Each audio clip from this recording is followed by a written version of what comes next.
welcome to my channel. So today we will be discussing about what are the ECG changes and echo changes in hypertrophic obstructive cardiomyopathy. So if we observe this ECG, we can see tall R wave and deep S wave in lead 2 to lead 6, which is anterior and lateral leads. So, and there is a giant T wave inversion in anterolateral leads. So this ECG pattern represents left ventricular hypertrophy. So if you take an person for the patient, if you take this patient to do an echocardiography, so you can see LVH left ventricular hypertrophy. So I took him for an echo.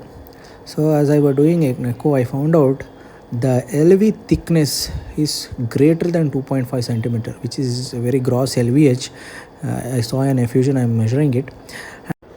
To check systolic anterior motion of mitral valve, I took an M mode. You can see here clearly the AML is not touching during systole, so there is no SAM.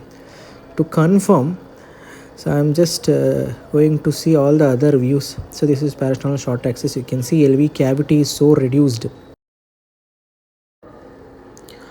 If we go to the 4-chamber view, this is the 4-chamber view. You can see the septum is so thickened, and you can suspect that the AML is closing or touching the intraventricular septum. So this might suspect there is a SAM. But if you apply color Doppler, you can see there is no turbulence. It looks like there is a turbulence, but there is no turbulence. So now I am assisting diastolic dysfunction. So you can see the pattern E and A ratio. I can see the L wave between E and A wave. So which might suggest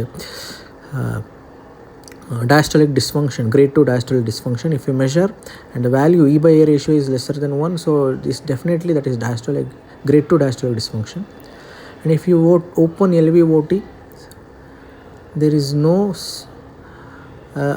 turbulence. So when you apply continuous wave Doppler, you can see there is no dagger shape appearance. So, and I have measured the velocity and the peak pressure gradient of LVOT, and it is almost around 12 mmHg, which is millimeter per mercury. So there is no SAM, or there is no obstruction, there is no LVOT gradient. So this might suggest an non-obstructive hypertrophic cardiomyopathy.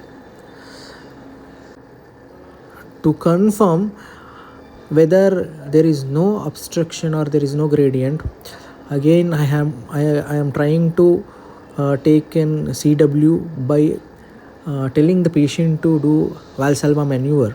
So in Valsalva maneuver also there is no increased gradient across the LVOT. So this is definitely a non-obstructive hypertrophic cardiomyopathy.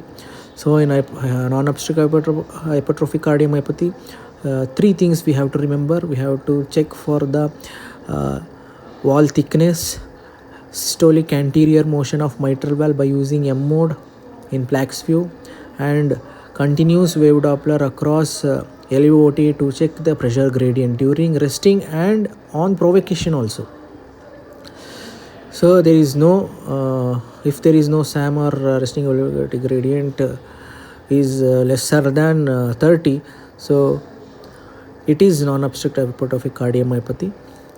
And if you see the other changes, there is grade 2 diastolic dysfunction, LA is dilated, and bradycardia is noted, and ejection fraction is normal. It is greater than 55%. So this is a classical example for non-obstructive hypertrophic cardiomyopathy, and we should be careful, and we should instruct the patient to he should not take any stress. So this might lead to exercise induced arrhythmia like VT or VF. To confirm, I have took 3-chamber view, and I am seeing in slow motion whether the AML is closing during diastole or systole. So you can see clearly during diastole the AML is touching, and during systole there is no obstruction. bye.